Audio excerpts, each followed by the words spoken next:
ભારતીય ટીમનો star wicketkeeper batsman ઈશાન કિશન છેલ્લા 2 મહિનાથી ભારતીય ટીમમાંથી બહાર છે.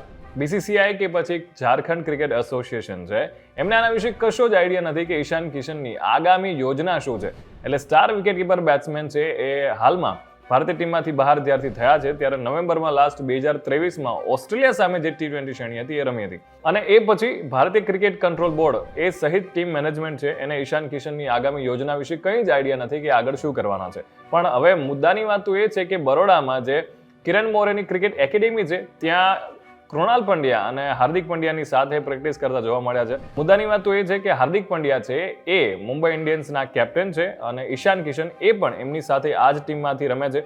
એટલે ઇન્ડિયન પ્રીમિયર લીગમાં તો રમતા જોવા મળવાના છે. પણ જે મુજબ ઈશાન કિશનનું વલણ છે અને સેન્ટ્રલ કોન્ટ્રાક્ટ છે એના પર ડેફિનેટલી અસર પડી શકે છે. અને જો આવું ને આવું રહ્યું, એ ડોમેસ્ટિક ક્રિકેટ પણ નથી રમી રહ્યા, તો મે બી પોસિબલ છે કે એમને જે બીસીસીઆઈ સાથેનો કોન્ટ્રાક્ટ છે એ કોન્ટ્રાક્ટમાંથી મુક્ત કરવામાં આવે.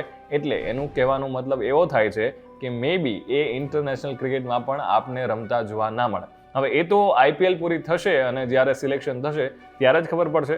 પણ અત્યારે મુદ્દાની વાત એ છે કે જ્યારે એમને સી કેટેગરીમાં કોન્ટ્રાક્ટ આપવામાં આવ્યો છે, જેની કિંમત પણ દર વર્ષે એમને 1 કરોડ રૂપિયા મળે છે, જો એમાંથી પણ એમને હાથ ધોવામાં આવ્યો તો પછી એમની કારકિર્દી માટે પણ બહુ મોટો પ્રશ્ન છે.